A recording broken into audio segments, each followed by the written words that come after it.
Hello students, welcome to my YouTube channel. आज हम class 11th के चैप्टर नंबर 1 सेट्स के बारे में पढ़ेंगे। सेट्स की जो एक्सरसाइज है 1.1 उसको सॉल्व करेंगे।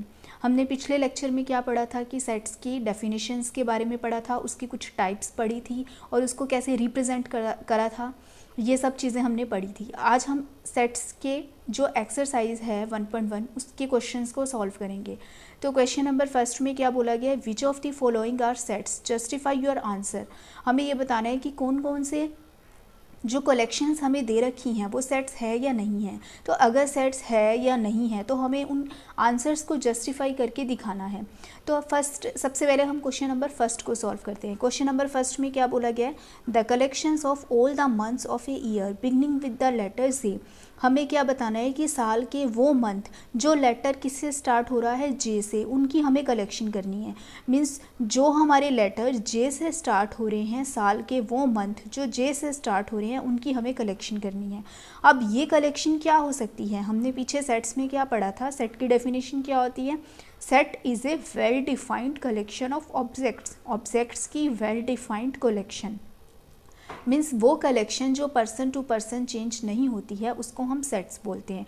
तो यहाँ पे ये बोला गया है कि हमें क्या बताना है कि हमें जो जे से लेटर स्टार्ट हो रहा है, मंथ यानी कि साल के वो मंथ जो जे से स्टार्ट हो रहे हैं उनकी कलेक्शन करनी है। तो ये कलेक्शन तो हम बहुत इजी कर सकते हैं, यानी कि हर एक पर्सन इस कलेक्शन को कर सकता है। कि इस कलेक्शन के अंदर हमें पता है कि सबसे पहले हमारे पास जनवरी होता है, फिर हमारा जो है जून होता है और फिर नेक्स्ट हमारा जुलाई होता है। यही होते हैं साल के 3 मंथ्स जो हमारे जे लेटर से स्टार्ट होते हैं। तो यानी कि ये जो कलेक्शन है ये हमारी एक वेल डिफाइंड कलेक्शन है। और अगर कोई भी कलेक्शन वेल डिफाइंड होती है तो उसको हम क्या बोल देते हैं कि वो क्या है, सेट है। तो अब इसको हम लिखेंगे कैसे कि हमने यहाँ पे इसको हमें लिख के भी बताना है कि ये किस तरह से हमने कलेक्शंस को लिखा है। तो सबसे पहले हमारे पास क्या है कि हमें कलेक्शन किस तरह से बनानी है। कलेक्शंस के लिए हम क्या करते हैं, उसको एक सेट की फॉर्म में लिखते हैं। तो उसको हम किसी भी नेम से सेट को नेम दे देते हैं, कैपिटल ए। अब उस सेट के अंदर हमारे पास क्या क्या आएगा, फर्स्ट हमें क्या कलेक्शन ली थी, जनवरी। फिर उसके बाद हमारे पास नेक्स्ट कलेक्शन क्या है, जून। और फिर हमारे पास क्या है, जुलाई। तो यानी कि ये जो कलेक्शन है इसको हमने क्या करा, कलेक्शन लिखा के मेंबर्स को चूज़ किया और ये कलेक्शन क्या है, ये एक वेल डिफाइंड कलेक्शन है। यानी कि this is A well defined collection. तो अगर कोई भी हमारी कलेक्शन वेल डिफाइंड होती है तो उसको हम क्या बोल देते हैं कि वो क्या है, एक सेट है। अगर ये एक वेल डिफाइंड कलेक्शन है तो सो दिस इज़ ए सेट। तो इस तरह से हम ये लिख सकते हैं कि ये क्या है, एक सेट है। उसके बाद सेकंड बोला गया, the collection of 10 most talented writers of India. India के 10 मोस्ट टैलेंटेड राइटर्स की हमें कलेक्शन करनी है। अब ये कलेक्शन जो है ये हमारी एक कलेक्शन जो है वो वेल डिफाइंड नहीं होगी। क्यों? क्योंकि इसके अंदर जो राइटर्स हैं वो एक पर्सन के लिए तो टैलेंटेड हो सकते हैं और दूसरे पर्सन के लिए टैलेंटेड नहीं हो सकते। यानी कि यहाँ पे जो कलेक्शन है वो पर्सन टू पर्सन चेंज हो जाएगी। हमें क्या बोला गया सेट्स के अंदर कि वो कलेक्शन जो पर्सन टू पर्सन चेंज नहीं होनी चाहिए। बट यहाँ पे क्या होगा कि एक पर्सन एक राइटर को बोल देगा कि हाँ वो टैलेंटेड है, दूसरा पर्सन दूसरे पर्सन राइटर्स को बोल देगा कि वो टैलेंटेड है। यानी कि इसके अंदर व्यूज़ जो है वो हमारे अलग अलग हो जाएंगे। तो इसलिए हम इसको वेल डिफाइंड कलेक्शन नहीं बोल सकते हैं। तो यानी कि यहाँ पे क्या है कि इसको हम लिखेंगे कैसे, a writer may be most talented for one person and may not be for other person। Means एक पर्सन के लिए एक राइटर टैलेंटेड हो भी सकता है और दूसरे पर्सन के लिए नहीं हो सकता है। तो ये जो कलेक्शन है ये हमारी वेल डिफाइंड कलेक्शन नहीं है। This is not a well defined collection. तो अगर कोई कलेक्शन वेल डिफाइंड नहीं होती है तो वो एक सेट भी नहीं होती है। So this is not a well defined collection, hence it is not a set. तो ये एक सेट नहीं है। अब हमारे पास थर्ड पार्ट में क्या बोला गया, a team of 11 best cricket batsman of the world. World के बेस्ट क्रिकेट जो हैं, क्रिकेट बैट्समैन हैं 11, उनकी हमें टीम बनानी है। तो अब हमारे जो वर्ल्ड के पूछ रहे हो तो वर्ल्ड के जो बेस्ट क्रिकेट बैट्समैन हैं वो एक पर्सन के लिए बेस्ट हो सकते हैं और दूसरे के लिए नहीं हो सकते हैं। तो ये भी क्या है, ये एक वेल डिफाइंड कलेक्शन नहीं है। अगर वेल डिफाइंड कलेक्शन नहीं है तो वो एक सेट भी नहीं होगा। तो यहाँ पे भी हम वही लिखेंगे, अ बैट्समैन मे भी best for one person and may not be for other person।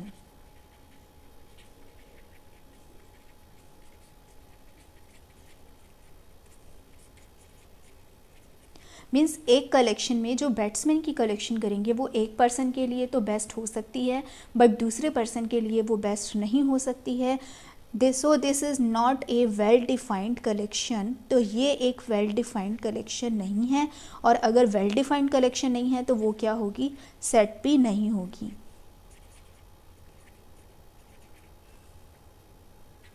Hence it is not a set।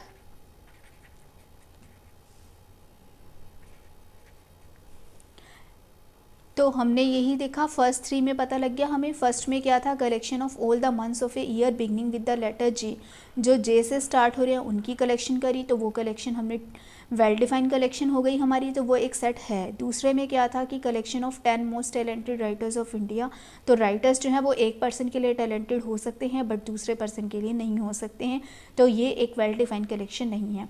Third में भी क्या था कि एक 11 बेस्ट क्रिकेट बैट्समैन की टीम बनानी थी, तो बैट्समैन जो है वो एक पर्सन के लिए बेस्ट हो सकता है, दूसरे के लिए नहीं हो सकता, तो ये भी क्या है, एक वेल डिफाइंड कलेक्शन नहीं है। उसके बाद अब हम फोर्थ में देखते हैं क्या है हमारे पास, collection of all boys in your class. अब हमें क्या करनी है कि जो क्लास के अंदर बॉयज़ हैं उनकी कलेक्शन करनी है। अब जो क्लास के बॉयज़ हैं वो हमारे क्लास फेलो हैं, उनकी कलेक्शन तो हम ईजिली कर सकते हैं कि उसके बारे में तो हमें पता होगा कि क्लास के अंदर कौन से बॉयज़ हैं, ठीक है। तो इस तरह से ये कलेक्शन जो है ये क्या है, एक वेल डिफाइंड कलेक्शन है। Collection of all boys in, इसको हम कैसे लिखेंगे, collection of all boys in our class is well defined. ये एक वेल डिफाइंड कलेक्शन है क्योंकि वो, because they are class fellows, क्योंकि वो हमारे क्या हैं, क्लास फेलोज़ हैं। तो अगर ये वेल डिफाइंड है so this is a set, तो ये क्या होगा, एक सेट होगा। उसके बाद नेक्स्ट फिफ्थ में क्या बोला गया, collection of all natural number less than 100 से लेस देन के जो नेचुरल नंबर्स हैं उनकी कलेक्शन करनी है। तो अब हमें ये पता है कि हमारे जो नेचुरल नंबर्स होते हैं वो हमारे काउंटिंग नंबर्स होते हैं जो 1 से लेके अप टू इन्फिनिटी तक जाते हैं। तो अब वो पूछ रहे हैं कि वो नेचुरल नंबर की कलेक्शन बताओ जो 100 से लेस है। तो वो कलेक्शन हम कर सकते हैं क्योंकि नेचुरल नंबर हमें पता है 1 होता है, फिर 2 आता है, फिर 3 आता है, तो अप टू ये हमें क्या बोला गया है कि लेस देन 100 बताना है, यानी कि 99 तक की ये जो कलेक्शन है ये हमारी कलेक्शन है नेचुरल नंबर्स की जो 100 से लेस हैं। तो ये कलेक्शन हमारी क्या होगी कि ये क्या है, एक वेल डिफाइंड कलेक्शन है। This is A well defined collection. तो ये एक वेल डिफाइंड कलेक्शन है, तो इसका मतलब ये क्या है, so this is a set. तो ये एक सेट भी बनाएगा। उसके बाद है collection of novels written by the writer Munshi Premchand. Munshi Premchand के जो नॉवेल्स लिखे गए हैं उनकी हमें कलेक्शन करनी है। तो यहाँ पे एक पर्टिकुलर राइटर का नेम दे दिया मुंशी प्रेमचंद, उसकी हमें नॉवेल्स की कलेक्शन करनी है। अगर सिर्फ राइटर लिख देता, ये चीज़ नहीं होती मुंशी प्रेमचंद, तो कलेक्शन करनी थोड़ी डिफ़िकल्ट हो जाती और वो कलेक्शन जो है वो पर्सन टू पर्सन चेंज होती। बट यहाँ पे उन्होंने नेम दे दिया मुंशी प्रेमचंद, तो ये कलेक्शन क्या हो सकती है, एक वेल डिफाइंड कलेक्शन हो सकती है क्योंकि यहाँ पे हम ईज़िली इसको डिफाइन कर सकते हैं। तो इस यहाँ पे सिर्फ हम ये भी लिख सकते हैं कि collections can be defined easily, collection can be defined easily, so this is a set. तो ये क्या है, एक सेट है। उसके बाद नेक्स्ट क्वेश्चन में क्या है, collection of all even integers. हमें इवन इंटीजर्स की कलेक्शन करके दिखानी है। सबसे पहले हम बात करते हैं इंटीजर्स की। इंटीजर्स हमारे कौन कौन से होते हैं, इंटीजर्स हमारे कौन से होते हैं जिसमें हमारे पास 0, 1, 2 अप टू इन्फिनिटी तक होते हैं, यानी कि 0 के राइट में पॉजिटिव इंटीजर्स होते हैं और 0 के लेफ़्ट में हमारे क्या होते हैं, नेगेटिव इंटीजर्स होते हैं। तो यानी कि ये जो कलेक्शन है ये हमारी इंटीजर्स की कलेक्शन है। अब हमें क्या बताना है, इवन इंटीजर्स की कलेक्शन, यानी कि इन इंटीजर्स में से हमें इवन नंबर्स को ढूंढना है और उनकी कलेक्शन करके दिखानी है। तो इवन नंबर्स हमारे कौन कौन से होंगे, इवन नंबर्स हमारे 2 हो सकता है, 4 हो सकता है, इसी तरह नेक्स्ट हमारे पास 6 हो सकता है। तो ये अप टू इन्फिनिटी तक चलते जाएंगे। तो ये कलेक्शंस हमारी क्या है, इवन इंटीजर्स की कलेक्शन है। तो ये कलेक्शन हमारी वेल डिफाइंड कलेक्शन है। तो ये क्या है, एक सेट है। तो ये भी दिस इज़ ए सेट। उसके बाद पूछा हुआ है collections of questions in this chapter. तो हमें बताना है कि इस चैप्टर यानी कि ये जो हम चैप्टर कर रहे हैं उस चैप्टर की जो कलेक्शंस, क्वेश्चंस की जो कलेक्शंस है वो हमें बतानी है। तो ये जो कलेक्शंस है ये भी वेल डिफाइंड हो सकती है, क्योंकि इसके अंदर हम हर क्वेश्चंस को कलेक्ट कर सकते हैं। हम देख सकते हैं कि कितने क्वेश्चंस इस चैप्टर के अंदर हैं। तो ये भी क्या है, एक वेल डिफाइंड कलेक्शन है। This is A well defined collection. और अगर वेल डिफाइंड कलेक्शन है तो वही कि वो क्या है, एक सेट है। This is a well-defined collection and hence this is a set.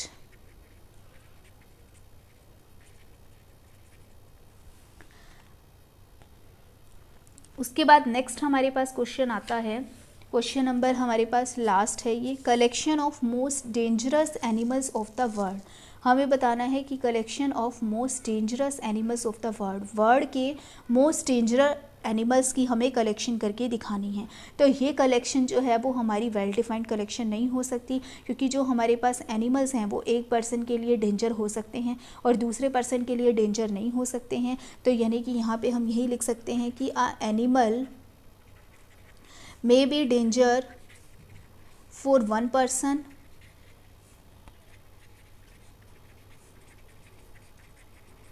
and may not be for other person.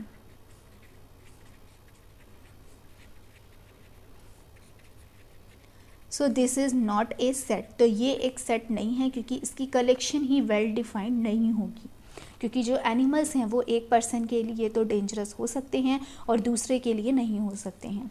Next हमारे पास है question number second. Question number second में क्या बोला गया है कि हमें एक सेट दे रखा है जिसके अंदर हमारे नंबर्स हैं 1 2 3 4 5 6। अब यहाँ पे बताना है कि insert the appropriate symbol in the blank space. तो यहाँ पे हम कौन सा सिंबल अप्लाई कर सकते हैं। अब यहाँ पे हमने पढ़ा था पिछली क्लास के अंदर बिलोंग का साइन, कि अगर हमें कोई भी नंबर दे रखा है वो अगर एक सेट के अंदर है तो हम बोल देते हैं कि वो बिलोंग कर रहा है उस सेट के अंदर। अगर वो सेट में नहीं है तो वो क्या है, नॉट बिलोंग है। तो यहाँ पे हमें यही बोला गया है कि हमें एक सेट दे रखा है तो हमें एक सिंबल इसके अंदर बताना है कि वो सिंबल क्या हो सकता है। अब देखो फर्स्ट पार्ट में क्या बोला गया है, 5-A, यानी कि ये बताना है कि जो 5 है वो इस सेट के अंदर, ए सेट के अंदर है या नहीं है। तो 5 इस सेट के अंदर है, सेट के अंदर है तो इसका मतलब वो बिलोंग कर रहा है। तो बिलोंग अगर कर रहा है तो उसके लिए हम साइन क्या लगा देते हैं, ये साइन अप्लाई कर देते हैं। फिर ऐसे बोला हुआ है 8 इस सेट के अंदर नहीं है तो यहाँ पे क्या आ जाएगा, डज़ नॉट बिलोंग, यानी कि वो सेट के अंदर बिलोंग नहीं कर रहा है। 0 भी सेम इस सेट के अंदर नहीं है तो 0 पे भी क्या आ जाएगा, डज़ नॉट बिलोंग।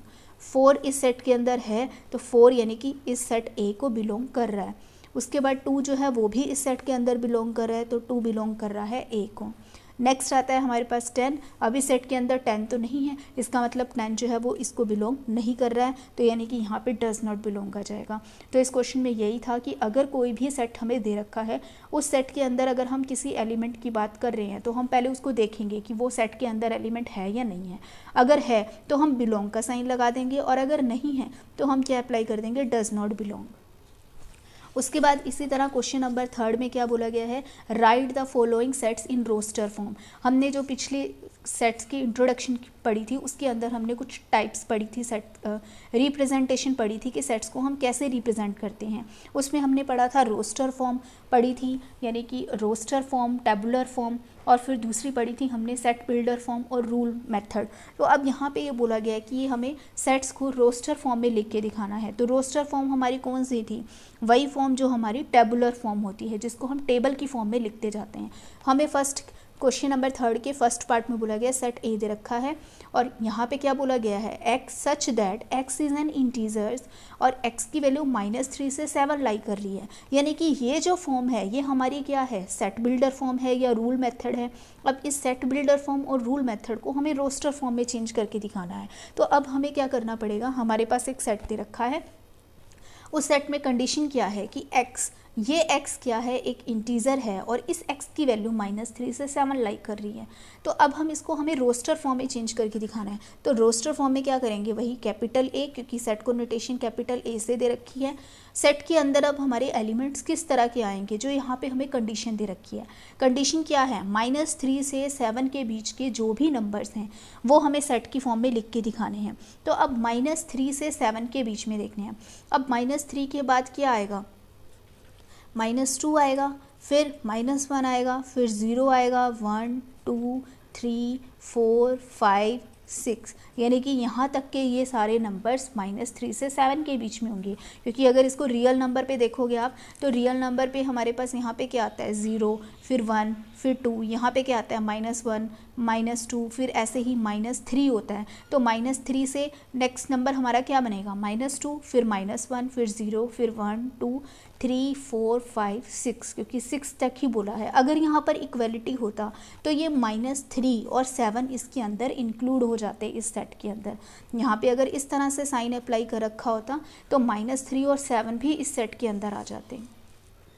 अब उसके बाद सेट बी में सेकंड पार्ट में क्या बोला गया है, x such that x is a natural number less than 6। हमें क्या बताना है कि एक्स एक नेचुरल नंबर है जो 6 से लेस है। अब 6 से लेस वाले नेचुरल नंबर्स हमारे कौन कौन से होंगे, 6 से लेस में नेचुरल नंबर्स 1 होगा, 2 होगा, फिर 3, फिर 4 और फिर लास्ट में क्या आएगा, 5। नेचुरल नंबर हमारे वही नंबर्स होते हैं जो हमारे काउंटिंग नंबर से स्टार्ट होते हैं, यानी कि 1 2 3 4 5। उसके बाद थर्ड पार्ट में क्या बोला गया, x such that x is a 2 digit number such that the sum of its digit is 8। यहाँ पे क्या बोला गया है कि एक्स एक 2 डिजिट का नंबर है और वो 2 डिजिट का नंबर क्या है, यानी कि उस पर क्या कंडीशन दे रखी है कि अगर हम उसका सम करें 2 डिजिट का तो उसका जो सम बनना चाहिए वो 8 बनेगा। यानी कि हमें वो नंबर्स ढूंढ के दिखाने हैं कि वो ऐसे 2 नंबर्स जिनका हम सम करें तो वैल्यू क्या आए, 8 आए। अब वो नंबर हमारे क्या हो सकते हैं, सबसे पहले हमारा नंबर हो सकता है 17, कि हम 1 में 7 को ऐड करेंगे तो 8 बनेगा, यानी कि ये नंबर हमारा 17 हो गया। नेक्स्ट हमारा बनेगा 26, 2 + 6 8 हो जाएगा। नेक्स्ट हमारा बनेगा 35, 3 + 5 8 हो जाएगा। फिर नेक्स्ट नंबर होगा हमारा 44, 4 + 4 8 हो जाएगा। फिर नेक्स्ट हमारा बनेगा 53, 5 + 3 8 हो जाएगा। फिर नेक्स्ट बनेगा 62, 6 + 2 8 हो जाएगा। फिर 71, 7 + 1 8 और लास्ट में हमारा नंबर होगा 80, 8 + 0 8 हो जाएगा। यानी कि इसमें कौन कौन से नंबर आएंगे, 17, 26, 35, 44, 53, 62, 71 और 80। तो इस तरह से हमने एक ऐसा सेट बनाया जिसके अंदर जो भी डिजिट लिए हैं हमने, उन 2 डिजिट को अगर हम प्लस करते हैं तो उसकी वैल्यू हमारी 8 आनी चाहिए।